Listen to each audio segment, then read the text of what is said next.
Pa nisu mogli da me sahrane, vidite, živa sam, nisam mrtva, nisam bolesna, nisam u ludnici, nisam u grobu, znači da sam ja pobednik već tim, tom činjenicom da sam živa, zdrava, puna energije, puna ljubavi i neopterećena mržnjom, čak ni prema neprijateljima svojim. Ne, ja samo osjećam jednu beskrajnu tugu, ja ih žalim.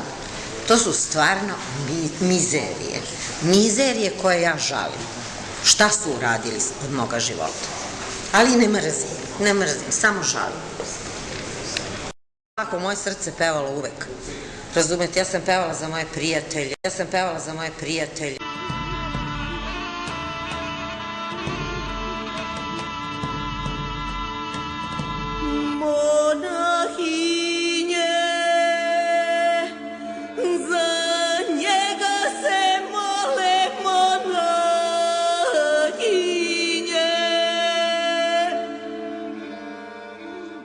Za sve hrabre srpske sokolove monahinje,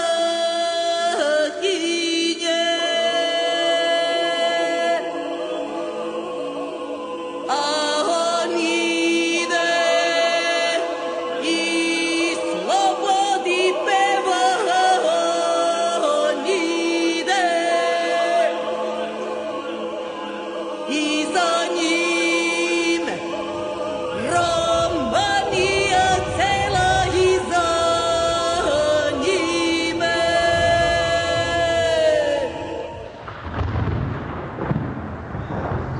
Nije bilo nikad ni do vijeka svjetske arena jednog čovjeka, ali ja.